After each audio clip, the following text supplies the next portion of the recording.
नमस्कार।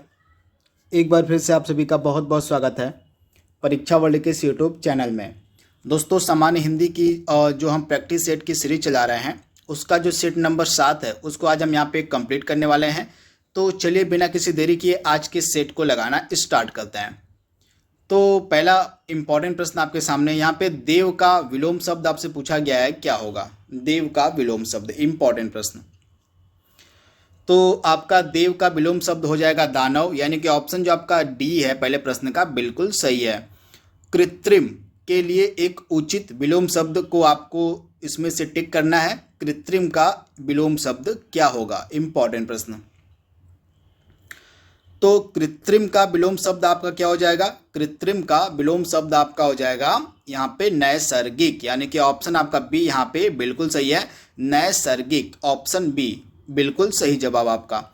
अगला इंपॉर्टेंट प्रश्न आपके सामने है, जंगम का यहाँ पे आपसे विलोम शब्द पूछा गया है, क्या होगा? तो जंगम का विलोम आपका होता है क्या? तो अस्थावर होता है। तो आप इसे याद कर लीजिएगा, जंगम का विलोम आपका होता है अस्थावर, यानी कि ऑप्शन आपका डी यहाँ पे बिल्कुल सही है, अस्थावर। इसमें से 4 आपको विलोम शब्दों के युग्म दिए गए हैं, इसमें से आपको बताना है कि कौन सा युग्म सही नहीं है। तो दिए गए 4 युग्मों में से कौन सा युग्म आपका सही नहीं है? तो इसमें से आपका डी वाला जो युग्म है वह बिल्कुल गलत है। यहाँ पे सूची का विलोम शब्द पवित्र नहीं होगा, सूची का असूची होता है।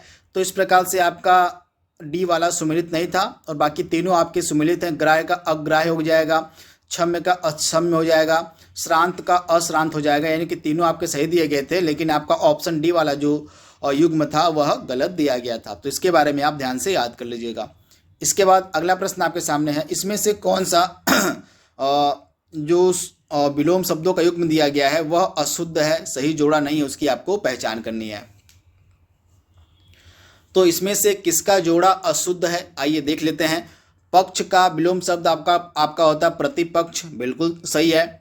आस्तिक का विलोम शब्द आपका होता है नास्तिक, बिल्कुल सही है। स्वर्ग का विलोम शब्द यहाँ पे नरक होता है, बिल्कुल सही है। सामिस का विलोम शब्द यहाँ पे शाकाहारी दिया गया, जो कि बिल्कुल गलत है। सामिस का विलोम शब्द शाकाहारी नहीं बल्कि निरामिष होता है। क्या होता है? सामिस का विलोम शब्द आपका होता है निरामिष। इस प्रकार से ऑप्शन डी आपका जो था यह सुमेलित नहीं था, तो इसके बारे में आप याद कर लीजिएगा। अब यहाँ पे आपको बताना है कि इसमें से किरण का पर्यायवाची कौन सा है। किरण का पर्यायवाची यहाँ पे आपसे पूछा गया है। तो किरण का पर्यायवाची इसमें से कौन सा है? अंशु किरण का पर्यायवाची होता है, प्रभा होता है, रश्मि होता है, मरीचि होता है, यानी कि ये चारों जो आपके ऊपर दिए गए ये सभी आपके किरण के पर्यायवाची शब्द हैं। तो ऑप्शन आपका ई यहाँ पे बिल्कुल सही हो जाएगा। उपर्युक्त सभी अंशु, प्रभा, रश्मि, मरीचि, ये चारों पर्यायवाची शब्द आप याद कर लीजिएगा। अगला महत्वपूर्ण प्रश्न आपके सामने है, निम्नलिखित में से स्वर्ण का पर्यायवाची शब्द मतलब अपर्यायवाची, यानी कि इसमें से स्वर्ण का पर्यायवाची कौन सा नहीं है, यहाँ पे आपसे पूछा गया है। तो आपको स्वर्ण का पर्यायवाची जो नहीं है उसकी आपको पहचान करनी है। तो इसमें से स्वर्ण का पर्यायवाची कौन सा नहीं है? तो कंचन आपका स्वर्ण का पर्यायवाची होता है, कंचन होता है, कनक होता है, हेन होता है, लेकिन आपका किकिन जो है यह आपका स्वर्ण का पर्यायवाची नहीं होता। तो इसके बारे में आप याद कर लीजिएगा, किकिन आपका स्वर्ण का पर्यायवाची नहीं है। यहाँ पे आप देख रहे हैं स्वर्ण का पर्यायवाची लिखा हुआ मैंने, सुवर्ण, कंचन, हेन, हारक, जात रूप, सोना, ताम्रस, हिरण, ये सभी आपके स्वर्ण के पर्यायवाची हैं। तो इनको आप एक बार याद कर लीजिएगा, इंपॉर्टेंट है।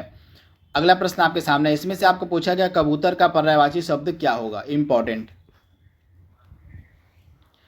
तो कबूतर का पर्यायवाची शब्द क्या हो जाएगा दिए गए ऑप्शंस में से? तो ऑप्शन बी वाला आपका बिल्कुल सही है, हारिल। दिए गए ऑप्शंस में से जो हारिल है यह कबूतर का आपका पर्यायवाची शब्द है। तो ऑप्शन आपका यहाँ पे जो बी है बिल्कुल सही हो जाएगा, हारिल। इसके अलावा और भी पर्यायवाची शब्द होते हैं कबूतर के, जैसे कपोत हो गया, रक्तलोचन हो गया, पारावत हो गया, कलरव हो गया, हारिल, ये सभी आपके कबूतर के पर्यायवाची हैं। तो इनको आप एक बार ध्यान से याद कर लीजिएगा। दोनों ही पर्यायवाची जो मैंने लिखे हुए हैं दोनों ही इंपॉर्टेंट है आपके एग्जाम के लिए। अगला प्रश्न आपके सामने है, आवश्यकता से अधिक धन का त्याग जो होता है उसके लिए कौन सा एक शब्द इस्तेमाल में लाया जाता है? तो आवश्यकता से अधिक धन के त्याग के लिए एक शब्द आपका इस्तेमाल में क्या लाया जाएगा? उसको हम कहते हैं अपरिग्रह, यानी कि ऑप्शन आपका यहाँ पे जो बी है बिल्कुल सही हो जाएगा, अपरिग्रह। आप इसे याद कर लीजिएगा। वाक्यांशों के लिए एक शब्द भी आपसे एग्जाम में पूछे जाएंगे, तो इसी कारण से इन प्रश्नों को मैंने इस वीडियो में सम्मिलित किया हुआ है। और इसमें से आपसे पूछा गया है कि सबसे प्रथम गिना जाने वाला के लिए कौन सा एक शब्द इस्तेमाल में लाया जाएगा। तो सबसे प्रथम गिना जाने वाला क्या कहलाता है? अग्रगण्य, यानी कि ऑप्शन आपका डी यहाँ पे बिल्कुल सही है। अग्रगण्य कहलाता है सबसे पहले गिना जाने वाला। तो इसके बारे में आपको याद रखना है। ऑप्शन आपका यहाँ पे जो डी है 100% सही जवाब हो जाएगा। अगला महत्वपूर्ण प्रश्न आपके सामने है, जो स्त्री सूर्य भी न देख पाती उसके लिए एक शब्द क्या इस्तेमाल में लाया जाता है? तो जो स्त्री और सूर्य को भी नहीं देख पाती उसको हम कहते हैं असूर्यपस्या, यानी कि ऑप्शन आपका यहाँ पे ए बिल्कुल सही हो जाएगा। असूर्यपस्या, इसके लिए एक शब्द इस्तेमाल में लाया जाएगा। तो इसके बारे में आप याद कर लीजिएगा। ऑप्शन आपका ए यहाँ पे बिल्कुल सही है। बरसात बिल्कुल ना होना क्या कहलाता है? इंपॉर्टेंट, ये सभी वाक्यांशों के लिए एक शब्द वाले और सेक्शन से प्रश्न लिए गए हैं। तो बरसात बिल्कुल ना होना क्या कहलाता है? तो आपका हो जाएगा यहाँ पे अनावृष्टि कहलाएगा। अनावृष्टि, यानी कि ऑप्शन आपका सी बिल्कुल सही हो जाएगा। बरसात बिल्कुल ना होना उसको हम कहते हैं अनावृष्टि। तो इसके बारे में आप याद कर लीजिएगा। अतिवृष्टि हम किसको होते हैं? जब सबसे ज़्यादा बरसात होती है उसके लिए अतिवृष्टि का प्रयोग होता है। वहीं अल्पवृष्टि का प्रयोग हम कब करते हैं? जब जो है आपकी बरसात बहुत ही कम होती है उसको हम अल्पवृष्टि कहते हैं। लेकिन जब बरसात बिल्कुल भी ना हो उसके लिए हम अनावृष्टि का प्रयोग करते हैं। तो तीनों मैंने आपको बता दिए हैं, तीनों के बारे में आप याद कर लीजिएगा। अगला प्रश्न आपके स्क्रीन पर है, वेदर्शी में कौन सी संधि आपको बताना है? वेदर्शी जो शब्द है इसमें आपको संधि को बताना है कि कौन सी संधि है वेदर्शी में। आपसे इस प्रकार के प्रश्न एग्जाम में पूछे जाएंगे। तो वेदर्शी में आपकी कौन सी संधि है? गुण स्वर संधि है, यानी कि ऑप्शन आपका ए यहाँ पे बिल्कुल सही हो जाएगा। गुण स्वर संधि मिलेगी आपको वेदर्शी में। और आपको गुण स्वर संधि को पहचानने की मैं एक ट्रिक बता दे रहा हूँ छोटी सी। एक मात्रा जहाँ भी आपको एक मात्रा दिखे वहाँ पे आप आंख बंद करके लगा सकते हैं कि वह गुण स्वर संधि का एग्जाम्पल है। जैसे मैं आपको एग्जाम्पल दे रहा हूँ, जैसे आपका देवेंद्र हो गया और देवेंद्र हो गया, इसके बाद आपका हो गया देवेश हो गया, देवेंद्र के बाद देवेश आपका हो गया, देवेश के बाद आपका महेंद्र हो गया, महेंद्र हो गया, महेंद्र के बाद आपका चंद्रोदय हो गया, चंद्रोदय हो गया, चंद्रोदय हो गया। इसके बाद आपका महोत्सव भी हो गया, आपका महोत्सव भी गुण स्वर संधि का एग्जाम्पल है, महोत्सव हो गया। इसके बाद आपका गंगोर्मी भी आपका हो गया, गंगोर्मी भी आपका हो गया। इसके अलावा आपका देवर्षि और महर्षि, देवर्षि और महर्षि। तो ये सभी आपके एग्जाम्पल किसके हैं?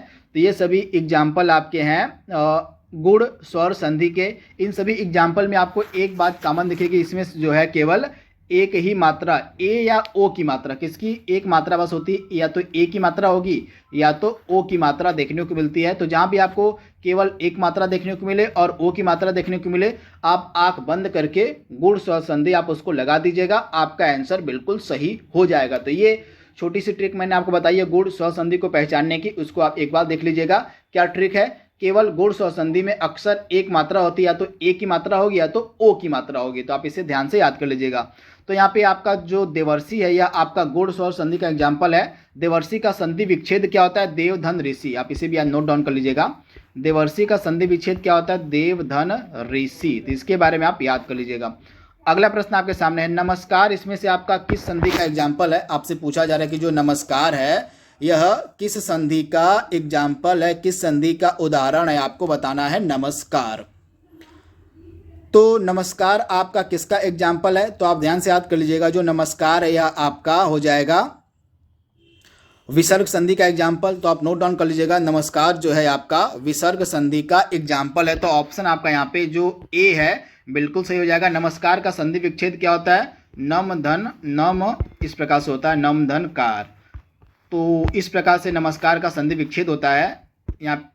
तो नमस्कार जो है आपका है यह आपका एग्जाम्पल है किसका? तो यह एग्जाम्पल आपका है विसर्ग संधि का। तो इसके बारे में आप ध्यान से याद कर लीजिएगा। इंपॉर्टेंट प्रश्न है, संधि से प्रश्न भी आपसे एग्जाम में पूछे जाएंगे।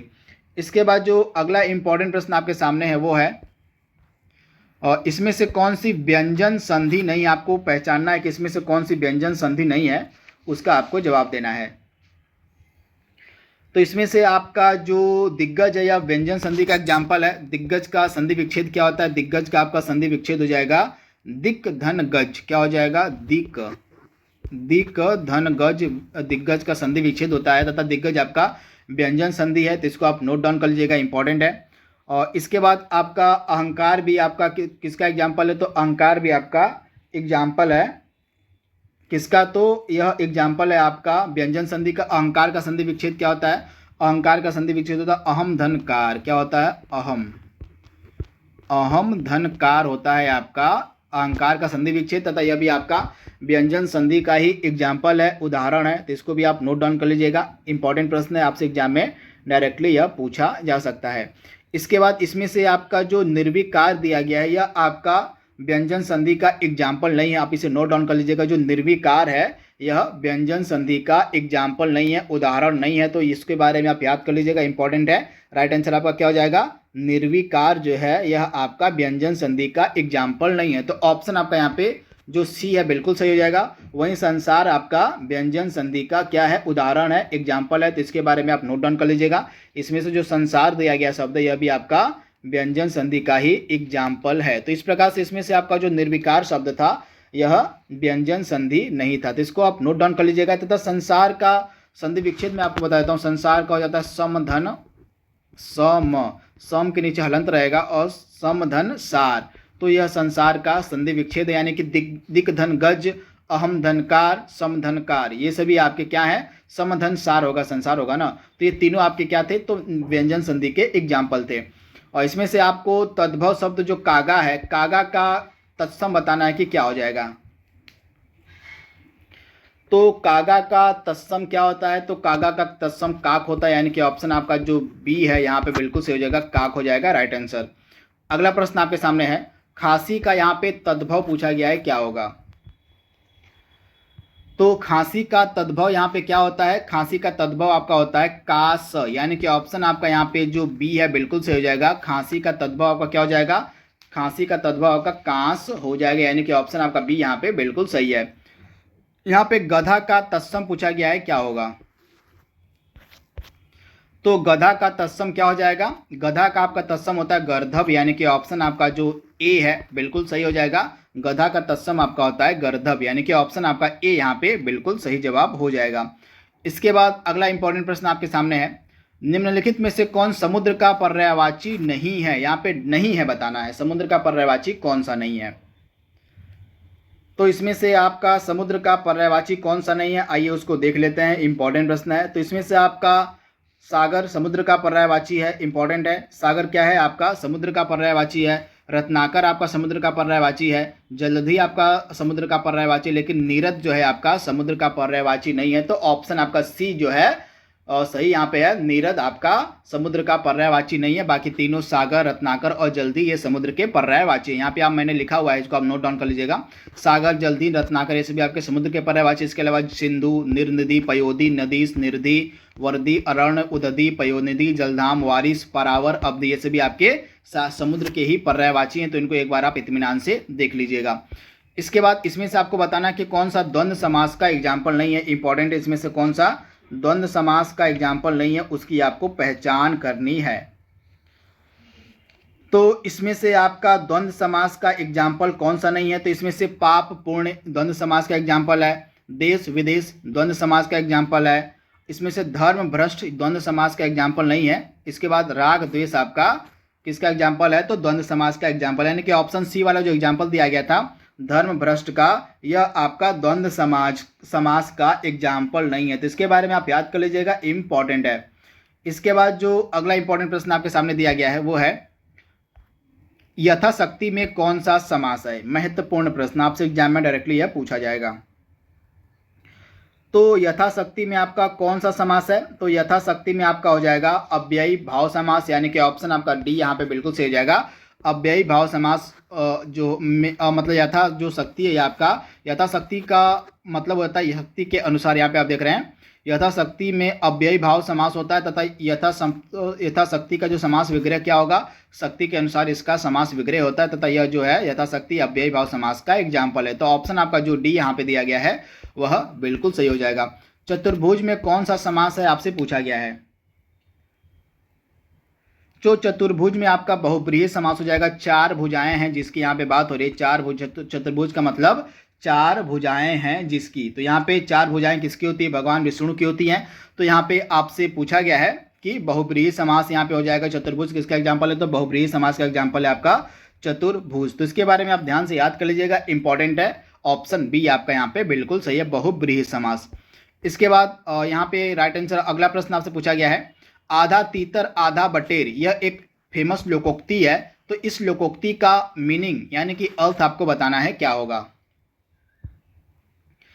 तो आधा तीतर आधा बटेर, इस फेमस लोकोक्ति का मतलब होता है पूरी तरह कोई काम न होना, यानी कि ऑप्शन आपका सी यहाँ पे बिल्कुल सही हो जाएगा। इसका मतलब होता है पूरी तरह कोई काम न होना। तो आप इसे याद कर लीजिएगा, ऑप्शन आपका सी यहाँ पे 100% सही हो जाएगा। तन पर नहीं लगता, तन पर नहीं लगता पान खाए अलबत्ता, लगता नहीं होगा, यहाँ पे लत्ता होगा। क्या होगा? यहाँ पे लत्ता हो जाएगा आपका, लत्ता। तो तन पर नहीं लगता पान खाए अलबत्ता, तो इस लोकोक्ति का, इस फेमस लोकोक्ति का मतलब क्या होता है? झूठा दिखावा कर रहा है, यानी कि ऑप्शन आपका जो बी है यहाँ पे बिल्कुल सही हो जाएगा। तन पर नहीं लगता पान खाए अलबत्ता, इस लोकोक्ति का मतलब होता है झूठा दिखावा करना है। तो ऑप्शन आपका बी यहाँ पे बिल्कुल सही हो जाएगा। आज के प्रैक्टिस सेट का लास्ट प्रश्न आपके सामने, ये फेमस मुहावरा आपके सामने दिया गया है, लल्लो चप्पो करना, इस मुहावरे का मीनिंग आपको बताना है। तो लल्लो चप्पो करना, इस मुहावरे का मीनिंग हो जाएगा खुशामद करना, यानी कि ऑप्शन आपका सी यहाँ पे बिल्कुल सही हो जाएगा। लल्लो चप्पो करना मुहावरे का फेमस जो मुहावरा आपका है, इसका जो मीनिंग हो जाता है वो हो जाता है खुशामद करना, यानी कि ऑप्शन आपका जो सी है यहाँ पे बिल्कुल सही हो जाएगा। आप इसे नोट डाउन कर लीजिएगा, बहुत ही ज़्यादा यह महत्वपूर्ण प्रश्न आपके एग्जाम के लिए है। तो ऑप्शन आपका सी यहाँ पे बिल्कुल सही हो जाएगा। तो दोस्तों इस प्रकार से आपका जो प्रैक्टिस सेट नंबर 7 था उसको हमने यहाँ पे कंप्लीट कर लिया है। इसका अगला भाग हम जल्दी अपलोड करेंगे। तो आज के लिए बस इतना ही। Thank you, thanks for watching, thank you.